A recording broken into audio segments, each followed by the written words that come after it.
അധ്യായം 19. ഈജിപ്തിൽ നിന്ന് പുറപ്പെട്ടതിൻ്റെ 3-ാം മാസം 1-ാം ദിവസം ഇസ്രായേൽക്കാർ സീനായി മരുഭൂമിയിലെത്തി. അവർ റഫീദീമിൽ നിന്ന് പുറപ്പെട്ട് സീനായി മരുഭൂമിയിൽ പ്രവേശിച്ച് മലയുടെ മുൻവശത്ത് പാളയമടിച്ചു.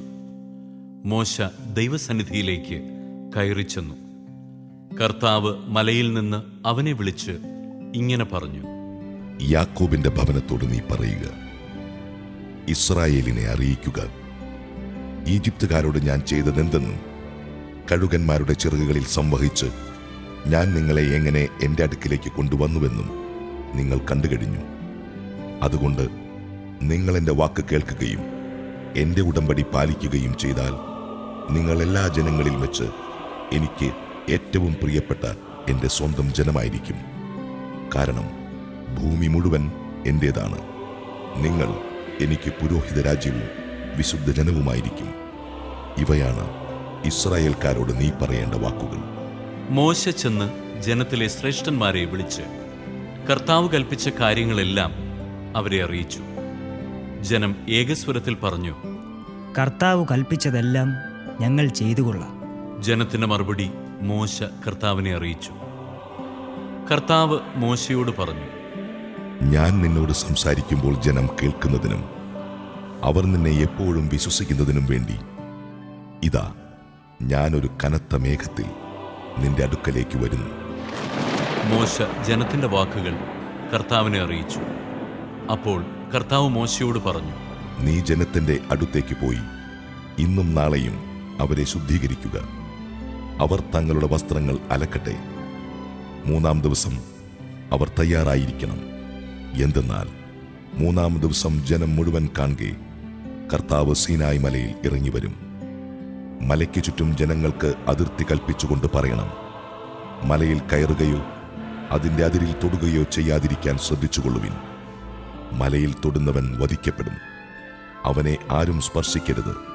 കല്ലെറിഞ്ഞോ അമ്പെയ്തോ കൊല്ലണം. മൃഗമായാലും മനുഷ്യനായാലും ജീവനോടെ ഇരിക്കരുത്. കാഹളം ദീർഘമായി മുഴങ്ങുമ്പോൾ അവർ മലയെ സമീപിക്കട്ടെ. മോശ മലയിൽ നിന്നിറങ്ങി ജനത്തിന്റെ അടുക്കൽ ചെന്ന് അവരെ ശുദ്ധീകരിച്ചു. അവർ തങ്ങളുടെ വസ്ത്രങ്ങൾ കഴുകി. അവൻ ജനത്തോട് പറഞ്ഞു: 3-ാം ദിവസത്തേക്ക് നിങ്ങൾ ഒരുങ്ങിയിരിക്കുവിൻ. ആരും സ്ത്രീയെ സമീപിക്കരുത്. 3-ാം ദിവസം പ്രഭാതത്തിൽ ഇടിമുഴക്കവും മിന്നൽ പിണരുകളും ഉണ്ടായി. മലമുകളിൽ കനത്ത മേഘം പ്രത്യക്ഷപ്പെട്ടു. കാഹളധ്വനി അത്യുച്ചത്തിൽ മുഴങ്ങി. പാളയത്തിലുണ്ടായിരുന്ന ജനമെല്ലാം ഭയന്ന് വിറച്ചു. ദൈവത്തെ കാണുന്നതിനു വേണ്ടി മോശ ജനത്തെ പാളയത്തിന് പുറത്തു കൊണ്ടുവന്നു. അവർ മലയുടെ അടിവാരത്തിൽ നിലയുറപ്പിച്ചു. കർത്താവ് അഗ്നിയിൽ ഇറങ്ങി വന്നതിനാൽ സീനായി മല മുഴുവൻ ധൂമാവൃതമായി. ചൂളയിൽ നിന്നെന്ന പോലെ അവിടെ നിന്ന് പുക ഉയർന്നുകൊണ്ടിരുന്നു. മല ശക്തമായി ഇളകി വിറച്ചു. കാഹള ശബ്ദം ശക്തിപ്പെട്ടുകൊണ്ടേയിരുന്നു. മോശ സംസാരിക്കുകയും ദൈവം ഇടിമുഴക്കത്താൽ ഉത്തരം നൽകുകയും ചെയ്തു. കർത്താവ് സീനായി മലമുകളിൽ ഇറങ്ങിവന്ന് മോശയെ മലമുകളിലേക്ക് വിളിച്ചു. അവൻ കയറിച്ചെന്നു. അപ്പോൾ അവിടുന്ന് അരുളി ചെയ്തു: നീ ഇറങ്ങിച്ചെന്ന് ജനങ്ങൾക്ക് മുന്നറിയിപ്പ് നൽകുക. അല്ലെങ്കിൽ അവരിൽ അനേകം പേർ കർത്താവിനെ കാണുന്നതിന് അതിർത്തി ലംഘിച്ച് അടുത്തുവരികയും തൽഫലമായി മരിക്കുകയും ചെയ്യും. കർത്താവിനെ സമീപിക്കുന്ന പുരോഹിതന്മാരും തങ്ങളെ തന്നെ ശുദ്ധീകരിക്കട്ടെ. അല്ലെങ്കിൽ കർത്താവിന്റെ കോപം അവരുടെ മേൽ പതിക്കും.